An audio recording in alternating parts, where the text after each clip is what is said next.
ശ്വാസമടക്കി പിടിച്ച 120 മിനിറ്റുകൾ, അവസാന സെക്കൻഡ് വരെ നെഞ്ചെടുപ്പ് കൂട്ടിയ പോരാട്ടം. അതെ, ഇതാണ് അർജന്റീന. വീണു പോകുമെന്ന് കരുതിയിടത്തു നിന്നും വിശ്വരൂപം പുറത്തെടുക്കുന്ന യഥാർത്ഥ ചാമ്പ്യന്മാർ. സ്വിസ് പടതീർത്ത പ്രതിരോധ കോട്ടയെ എക്സ്ട്രാ ടൈമിൽ തരിപ്പണമാക്കി അൽവാരസും മാർട്ടിനസും കളം നിറഞ്ഞാടിയപ്പോൾ സ്വിറ്റ്സർലാൻഡ് നിലംപൊത്തി. നീലക്കിടൽ ഇതാ വീണ്ടും ഇരമ്പിയാർക്കുകയാണ്.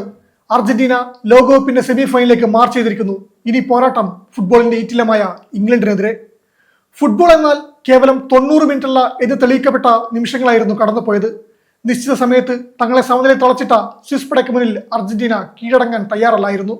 10 പേരായി ചുരുങ്ങിയിട്ടും പ്രതിരോധത്തിന്റെ മതിൽ തീർത്ത സ്വിറ്റ്സർലൻഡിനെ എക്സ്ട്രാ ടൈമിൽ അർജന്റീന കീഴ്പ്പെടുത്തിയത് വെറും ഗോളുകൾ കൊണ്ടല്ല, അവരുടെ അണയാത്ത പോരാട്ട വീര്യം കൊണ്ടാണ്. ജൂലിയൻ അൽവാരസിന്റെ മാന്ത്രിക ഗോളും ലൗട്ടാറോ മാർട്ടിനസിന്റെ അവസാന ആണിയും നാടകീയ നിമിഷങ്ങൾക്കൊടുവിൽ ഇതാ അർജന്റീന കരുത്തു തെളിയിച്ചിരിക്കുകയാണ്. 4-1, 3-2 ഫോർമേഷനിൽ അർജന്റീന ഇറങ്ങിയപ്പോൾ സ്വിസ് പട നേരിട്ടത് 4-2-3-1 നീണ്ട 72 വർഷത്തിന് ശേഷം ഒരു ലോകകപ്പ് ക്വാർട്ടർ കളിക്കുന്നതിന്റെ യാതൊരു ഭയവുമില്ലാതെയാണ് സ്വിറ്റ്സർലൻഡ് തുടങ്ങിയത്. ആദ്യ മിനിറ്റുകളിൽ ഡിജിബിൾ സോയും ഗ്രാൻഡ് സാക്കിയും അർജന്റീനൻ ഡിഫൻസിനെ ഒന്ന് വിറപ്പിച്ചു. പക്ഷേ 9-ാം മിനിറ്റിൽ കളി മാറി.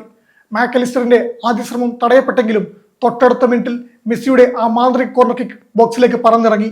കൃത്യമായ ടൈമിങ്ങിൽ മാക്കലിസ്റ്ററിന്റെ ഒരു ബുള്ളറ്റ് ഹെഡർ സ്വിസ് ഗോളിക്ക് അനങ്ങാൻ പോലുമായില്ല. അർജന്റീന 1-0 മുന്നിൽ. ഗോൾ വഴങ്ങിയെങ്കിലും സ്വിസ് പട പൊരുതി. ഒടുവിൽ 68-ാം മിനിറ്റിൽ ഡാൻ എൻഡോയിലൂടെ അവർ സമനില പിടിച്ചു. അർജന്റീനയുടെ വിശ്വസ്തൻ എമിലിയാനോ മാർട്ടിനസിന്റെ കാലുകൾക്കിടയിലൂടെ പന്ത് വലയിലേക്ക് എത്തുമ്പോൾ സ്വിസ് ക്യാമ്പ് ആവേശത്തിലായി. എന്നാൽ 4 മിനിറ്റുകൾക്കപ്പുറം സ്വിറ്റ്സർലൻഡിന് വൻ തിരിച്ചടിയായി ബ്രീൽ എംബോളോ റെഡ് കാർഡ് കണ്ട് പുറത്തായി. സ്വിസ് ടീം 10 പേരായി ചുരുങ്ങി. നിശ്ചിത സമയത്ത് കളി 1-1 സമനിലയായതോടെ മത്സരം എക്സ്ട്രാ ടൈമിലേക്ക്. 10 പേരുമായി പ്രതിരോധ കോട്ട കെട്ടിയ സ്വിറ്റ്സർലൻഡിനെ തകർക്കാൻ അർജന്റീന നിരന്തരം ആക്രമിച്ചു. ഒടുവിൽ 112-ാം മിനിറ്റിൽ ജൂലിയൻ അൽവാരസിന്റെ ആ മനോഹരമായ ഷോട്ട് പോസ്റ്റിന്റെ ടോപ്പ് കോർണറിലേക്ക് തുളച്ചു കയറി. സ്വിറ്റ്സർലൻഡ് ഒപ്പമെത്താൻ കിണഞ്ഞു ശ്രമിച്ചെങ്കിലും 101-ാം മിനിറ്റിൽ ലൗട്ടാറോ മാർട്ടിനസ് സ്വിസ് പടയുടെ നെഞ്ചിലേക്ക് അവസാന ആണിയും അടിച്ചു കയറ്റി. Score Argentina 3, Switzerland 1. Lionel Messi തുടർച്ചയായ 6-ാം മത്സരത്തിലും ഗോൾ നേടുന്നത് കാണാൻ കാത്തിരുന്ന ആരാധകർക്ക് അല്പമൊന്ന് നിരാശപ്പെടേണ്ടി വന്നു. എന്നാൽ 10-ാം മിനിറ്റിൽ മാക്കലിസ്റ്ററിന്റെ ഗോളിന് വഴിയൊരുക്കിയ മെസ്സി ഒരു ലോക റെക്കോർഡിലേക്കാണ് പേര് എഴുതി ചേർത്തത്. ലോകകപ്പ് ചരിത്രത്തിൽ 10 അസിസ്റ്റുകൾ നേടുന്ന ആദ്യത്തെ താരമായി മെസ്സി മാറി. 8 അസിസ്റ്റുള്ള മുൻ അർജന്റീനിയൻ ഇതിഹാസം ഡീഗോ മറഡോണയുടെ റെക്കോർഡാണ് മെസ്സി തകർത്തത്.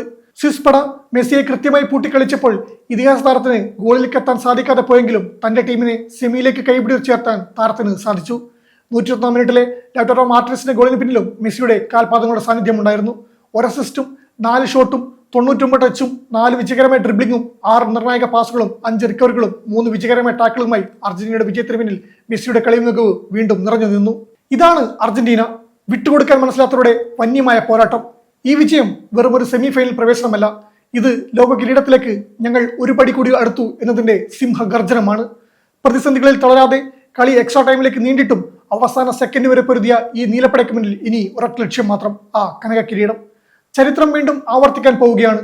വീണു പോകുമെന്ന് പലരും വിധി എഴുതിയ നിമിഷങ്ങളിൽ നിന്നെല്ലാം ഫിനിക്സ് പക്ഷിയെ പോലെ പറന്നുയർന്ന ചരിത്രമാണ് അർജന്റീനയുടേത്. സ്വിറ്റ്സർലൻഡിനെതിരെ നമ്മൾ കണ്ടത് ആ അണയാത്ത കനലിന്റെ തീപ്പൊരികളാണ്. ഇനി വെറും 2 ചൂടുകൾ മാത്രം. ലക്ഷക്കണക്കിന് ആരാധകരുടെ പ്രാർത്ഥനയും നെഞ്ചിലെ ആവേശവും കൂട്ടിനുണ്ടാകുമ്പോൾ ആ ലോക കിരീടം അർജന്റീനൻ മണ്ണിലേക്ക് തന്നെ ഒഴുകിയെത്തുമോ? ആ മാന്ത്രിക നിമിഷത്തിനായി നമുക്ക് കാത്തിരിക്കാം.